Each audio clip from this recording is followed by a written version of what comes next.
평안한 한 주간을 보내셨습니까? 한 주간을 보내시면서 지난주 말씀처럼 경건의 모양뿐만 아니라 경건의 능력까지 회복하는 한 주간이 되셨습니까?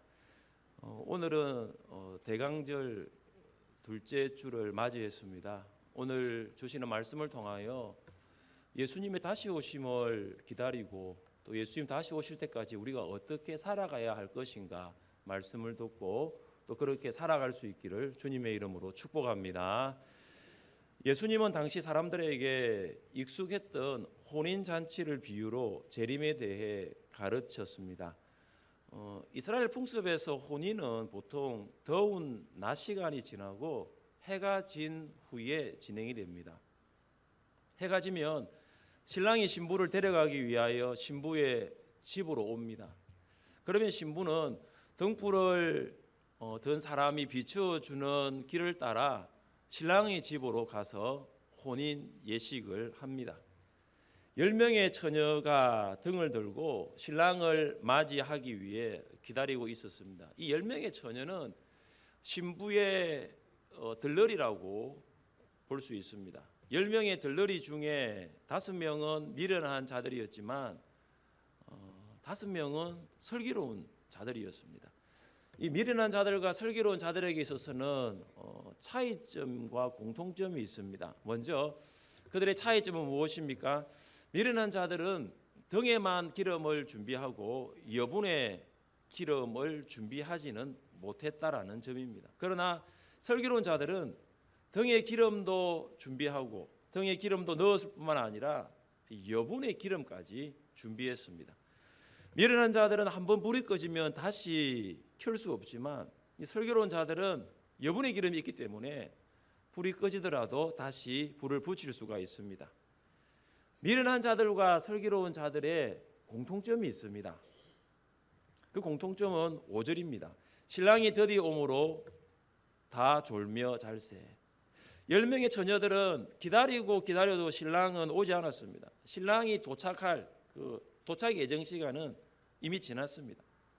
그런데 처녀들은 낮에 여러 가지 일로 피곤했는지 모두 졸기를 시작하다가 잠이 들었습니다. 어떤 성도는 이 본문을 볼 때 어떻게 보냐면 미련한 처녀들은 신랑을 기다리다가 졸았지만 슬기로운 처녀들은 졸지 않았다라고 생각합니다. 그러나 그렇지 않습니다. 성경은 신랑의 도착 시간이 예상보다 늦어져 미련한 5 처녀도 슬기로운 5 처녀도 모두 다 졸다가 잠을 잤다라고 분명히 말씀하고 있습니다. 10명의 처녀들이 졸면서 잠을 잤다라는 것은 신랑을 기다린 시간이 그만큼 오래되었다라는 것입니다. 이처럼 예수님을 기다리는 재림도 예수님의 재림을 기다리는 이 시간도 이미 오래되었습니다. 성도들이 예수님의 재림을 기다리고 있지만 현재 그 기다림은 계속해서 길어지고 있습니다. 그러나 성경은 예수님의 재림에 대해서 어떻게 말합니까? 보라 내가 속히 오리니 이 두루마리의 예언의 말씀을 지키는 자는 복이 있으리라 하더라. 또 말씀을 계속 보시면 보라 내가 속히 오리니 내가 줄 상이 내게 있어 각 사람에게 그가 행한 대로 갚아주리라. 또 말씀을 보면 내가 진실로 속히 오리라. 이 말씀은 성경 66권 중에 제일 마지막인 요한계시록에 기록된 말씀입니다. 요한계시록 22장 가운데 또 마지막 부분에 해당되는 말씀을 보면 이 말씀이 있어요. 내가 진실로 속히 오리라. 앞에 2번은 내가 속히 오리라고 말씀하셨지만 마지막 한 번은 뭐냐면 내가 진실로 속히 오리라. 성경을 여러분 읽어보시면 이 진실로라는 말씀을 하실 때는 그 말씀이 분명하다는 것을 더 강조하기 위해서 진실로라는 표현을 씁니다. 그래서 속히 오시겠다 약속하신 예수님의 재림을 기다리며 사모했던 신앙의 선배들은 어떤 찬양을 불렀습니까? 아마 우리 나이 드신 성도님들은 아마 손양호 목사님이 작사한 주님 고대가 이 찬양을 아마 기억나실 것입니다. 그 중에 이런 가사가 있죠. 먼 하늘 이상한 구름만 떠도 행여나 내 주님 오시는가 해. 머리 들고 멀리 멀리 바라보는 마음. 오 주여 언제나 오시렵니까? 아마 기억나실 거예요. 하늘의 구름만 이상해도 주님 오신다 생각을 했죠. 예수님이 진실로 속히 오시겠다고 말씀하시고 난 다음 2000년이 지났어요. 여러분이 속히라는 거하고 2000년이라는 이 두 단어는 정말로 어울리지 않습니다. 여러분이 자녀들에게 아니면 부모님이 여러분들에게 내가 너희 집에 한번 가볼게, 내가 너희 집에 한번 가볼게 하면은요, 그게 2년, 5년, 10년 후가 아니잖아요. 빨리 가겠다는 거잖아요. 그 기다리는 거잖아요. 어머니 언제 오시나, 부모님 언제 오시나. 진실로 속히 오리라고 하신 약속하신 예수님 아직도 오지 않으셨습니다. 그래서 어떤 사람들은 2000년을 기다렸는데 예수님 오지 않으니 더 기다려도 오지 않는다라고 합니다. 그러나 사도 베드로는 주께서 하루가 1000년 같고 1000년이 하루 같다라고 말씀하셨습니다. 1000년이 하루면 2000년은 며칠이죠? 이틀. 우리의 관점에서는 2000년이지만은 주님의 입장에서는 이틀. 영원하신 하나님의 관점에서는 2000년이 이틀인 거예요. 더 중요한 것은 예수님께서 왜 지금까지 오시지 않느냐, 그 이유가 있습니다. 우리 함께 말씀을 읽어보겠습니다. 주의 약속은 어떤 이들이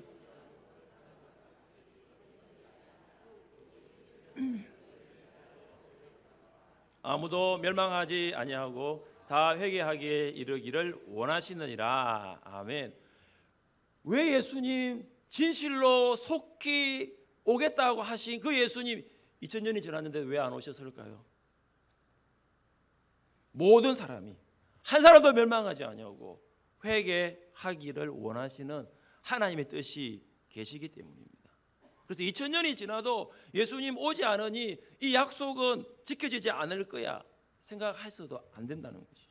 한 걸음 더 나아가 어차피 예수님 오시지 않으니까 육에 속한 사람처럼 세상적으로 살아야 된다라는 그런 방종의 태도도 가져서는 안 되는 것이죠.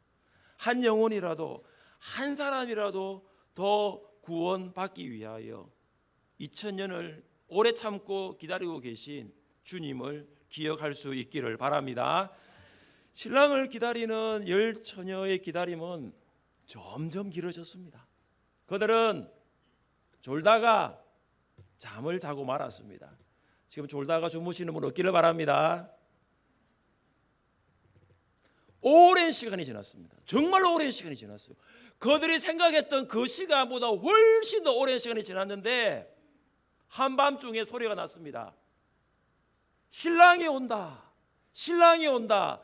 신랑을 맞으라. 신랑을 맞으라.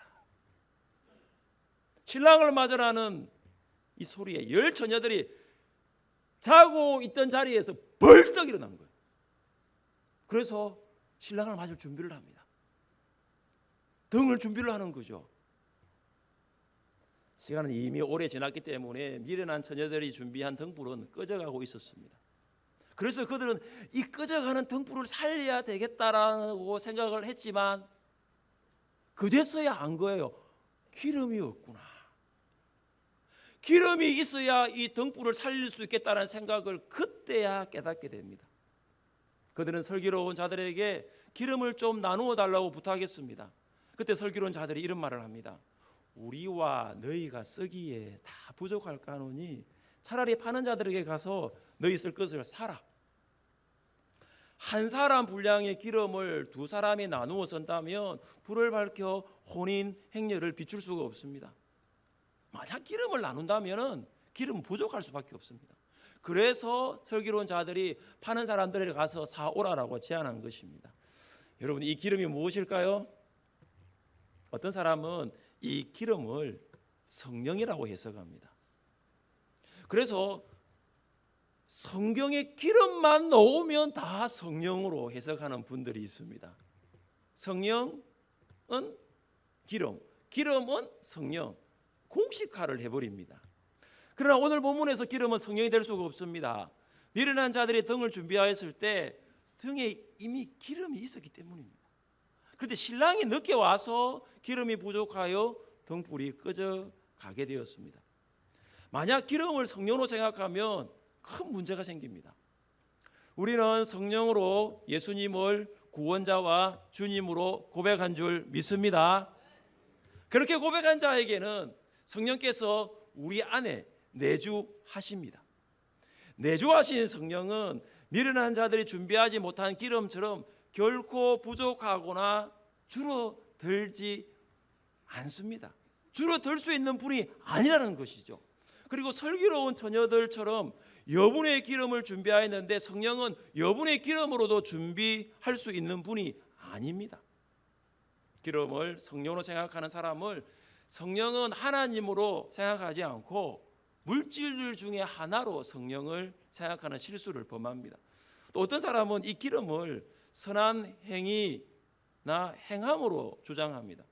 미련한 자들은 행위가 부족하여서 혼인잔치에 들어가지 못했지만 슬기로운 자들은 행위가 충분하여 혼인잔치에 들어갔다라고 말합니다. 이것도 맞지 않습니다. 왜냐하면 미련한 자들은 처음부터 기름을 가지고 있었기 때문입니다. 미련한 자들이 혼인잔치에 들어가지 못한 것은 행위가 부족한 것이 아니라 신랑이 늦게 왔기 때문입니다. 신랑이 예정된 시간에만 왔더라면 미련한 자들도 혼인잔치에 들어가는데 아무런 문제가 없었습니다. 그래서 본문은 말하는 기름은 선한 행위나 행함도 될 수가 없습니다. 행위가 부족하여 구원을 받지 못했다는 것은 우리가 믿고 고백하는 구원론과는 차이가 너무나 크기 때문입니다. 본문이 먼저 기름이 무엇인가를 밝히고 있지 않기 때문에 우리가 그 기름이 무엇인가 아는 것은 그렇게 중요한 것이 아닙니다. 이보다 더 중요한 것은 본문이 말하고자 하는 것이 무엇인가 핵심이에요. 기름의 특징은 나눌 수 없는 것입니다. 미련한 자들은 슬기로운 자들에게 무엇을 말했습니까? 8절을 같이 읽겠습니다. 우리 등불이 꺼져가니 너희 기름을 좀 나눠달라. 기름은 다른 사람과 나눌 수 있는 성질의 것이 아닙니다. 그런데 미련한 자들은 슬기로운 자들에게 기름을 나누어 달라고 했습니다. 기름은 각자가 준비해야 하는 지극히 개인적인 것입니다. 지금의 초등학교, 제가 국민학교를 다닐 때 담임 선생님은 학용품 검사를 예고 없이 불시에 하곤 했습니다.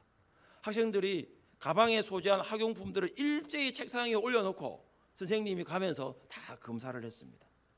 어느 날 짝지가 다른 학용품은 다 가지고 왔는데 지우개를 가지고 오지 않았습니다. 그때 제가 어떻게 했냐면 저의 지우개를 반으로 딱 잘라서 그 짝지에게 주었습니다. 다행히 선생님의 학용품 검사는 무사히 넘어갔습니다. 기름은 지우개와 같이 나눌 수 있는 성질의 것이 아니에요. 없는 사람이 기름을 나누어 달라고 하여도 나눌 수 없는 것이 기름이고, 있는 사람이 나누어 주고 싶어도 나눌 수 없는 것이 기름이에요. 기름의 특징은 살 수 없는 것입니다. 슬기로운 자들이 미련한 자들에게 무슨 말을 했습니까? 우리 9절 말씀도 같이 한번 읽어봅니다. 슬기 있는 자들이 대답하여 이르되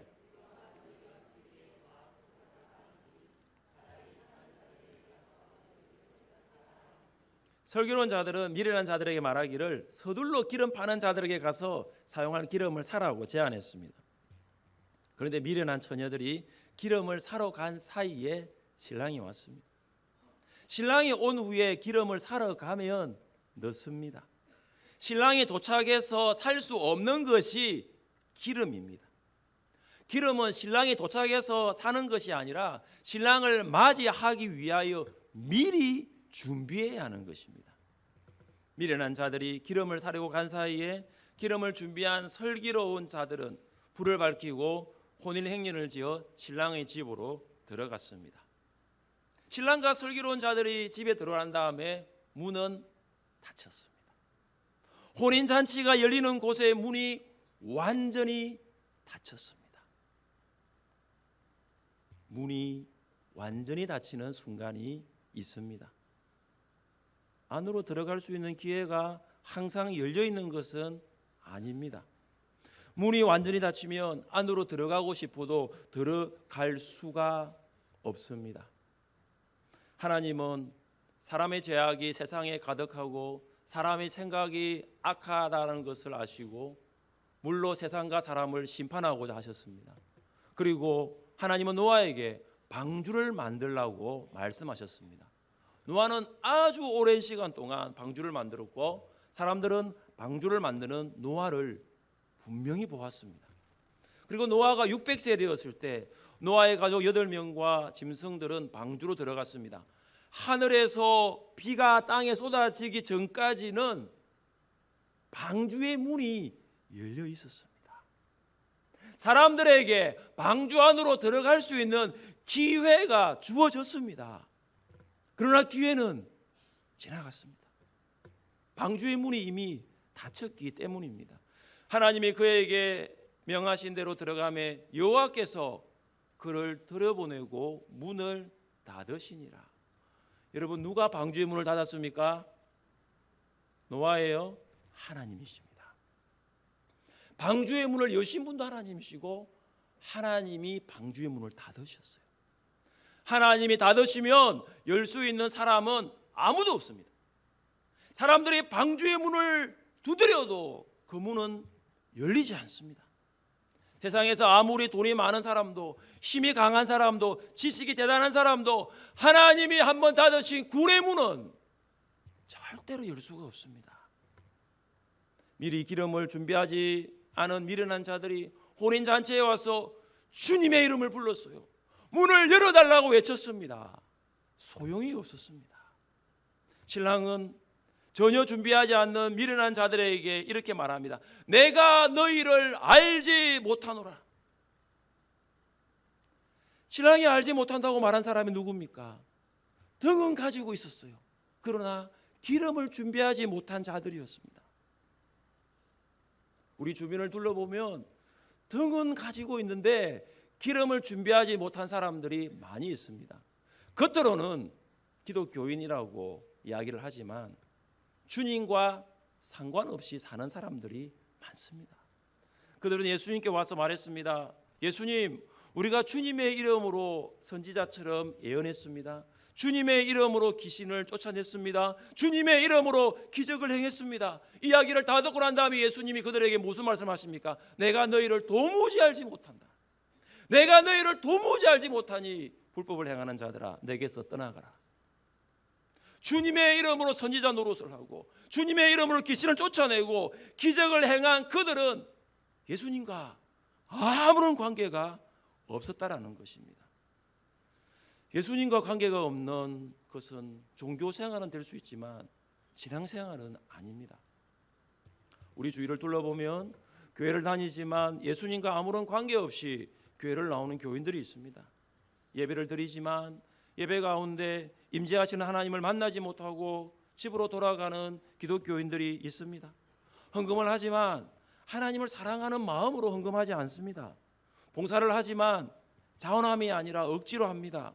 감사가 없습니다. 기쁨이 없습니다. 등이라는 신앙의 형식은 있는데 기름이라는 신앙의 내용이 부재합니다. 신앙에 있어서 중요한 것은 신앙의 형식도 중요하지만 신앙의 내용이에요. 신앙의 형식만 있었던 미련한 자들은 혼인잔치에 들어가지 못했지만 신앙의 내용까지 있었던 슬기로운 자들은 혼인잔치에 들어갔습니다. 신앙은 하나님과의 관계입니다. 개인적으로 예수님을 영접하지 않으면 신앙생활을 할 수가 없습니다. 그래서 개인적으로 예수님을 나의 구주, 나의 하나님으로 고백하지 않는 사람은 신자라고 말할 수 없습니다. 하늘샘 교회를 다니면 하늘샘 교회 교인은 될 수 있어도 예수님을 영접하지 않으면 하나님의 자녀는 될 수 없습니다. 하늘샘 교회의 가족은 될 수 있어도 하나님의 가족은 될 수 없습니다. 우리 함께 말씀을 읽어보겠습니다. 영접하는 자, 곧 그 이름을 믿는 자들에게는 하나님의 자녀가 되는 권세를 주셨으니 이는 혈통으로나 육정으로나 사람의 뜻으로 나지 아니하고 오직 하나님께로부터 난 자들이니라. 아멘. 요한은 예수님을 믿지 않는 자들을 향해서 예수님을 믿지 아니하면 하나님의 자녀가 아니다라고 주장했습니다. 근데 이 말을 들었던 유대인들은 충격을 받았습니다. 그들은 유대인이면 하나님의 자녀라고 믿었기 때문입니다. 할아버지가 유대인이면 아버지도 유대인이고 아버지도 유대인이면 아들도 유대인이 되는 것입니다. 그리스도인 가정에 태어났기 때문에 자동적으로 하나님의 자녀가 되는 것은 아닙니다. 아버지가 구원받았기 때문에 자녀들이 구원받고 아내가 구원받았기 때문에 남편이 구원받는 것도 아닙니다. 아버지의 구원은 자녀들과 나눌 수 없습니다. 남편은 아내의 구원을 살 수가 없습니다. 각 개인이 믿음으로 예수님을 영접하지 아니하면 하나님의 자녀는 결코 될 수 없습니다. 다른 사람의 믿음으로 천국을 갈 수 있는 것이 아닙니다. 믿음은 다른 사람과 나눌 수 없고 믿음은 예수님이 오실 때 살 수도 없습니다. 부모의 신앙 고백으로 유아 시절 세례를 받은 성도들이 오늘 입교를 하게 됩니다. 어릴 때는 부모들이 서약을 했지만 오늘은 입교하는 성도들이 서약을 하고 이미 예수님을 믿음으로 고백하기 때문에 오늘 입교식에 참여하게 된 것입니다. 학습을 받는 성도도 마찬가지입니다. 예수님을 개인적으로 영접하고 하나님의 자녀가 되기를 소망하고 이미 학습을 받은 성도들은 예수님을 영접했기 때문에 오늘 세례를 받게 되는 것입니다. 오늘 학습과 세례와 입교식에 참석하는 성도들뿐만 아니라 우리 모두가 신앙의 형식뿐만 아니라 이 신앙의 내용을 그 형식에 차곡히 채워 믿음이 성장할 수 있기를 주님의 이름으로 축복합니다.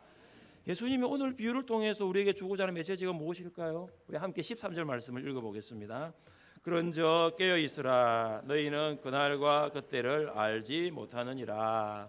깨어 있으라는 말은 잠을 자지 않고 눈을 뜨고 있으라는 말이 아닙니다. 신랑이 드디어 오는 것처럼 예수님의 재림도 늦어질 수가 있습니다. 그러나 슬기로운 5명의 처녀가 기름을 준비했듯이 우리는 각자의 기름을 준비해야 합니다. 예수님이 오신다는 소리를 듣고 기름을 준비하면 이미 늦습니다. 문이 닫힌 후에는 아무리 두드려도 문은 열리지 않습니다. 전도를 나가보면 예수님 오시면 그때 믿겠다라고 말하는 분들을 만날 수 있습니다. 참 안타까워요. 지금 예수님을 믿고 준비하지 아니하면 그때는 이미 늦습니다.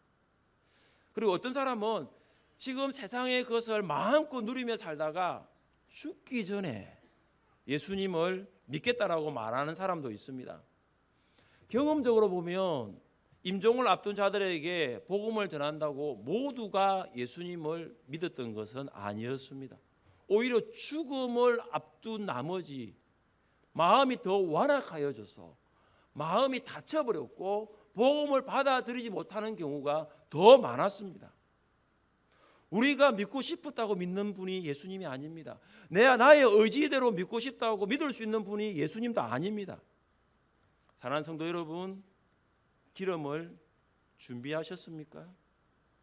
기름을 준비한 사람과 기름을 준비하지 않는 사람의 차이가 성경에서는 이렇게 말씀하고 있습니다. 우리 같이 한번 읽어보겠습니다. 그때에 두 사람이 밭에 있음에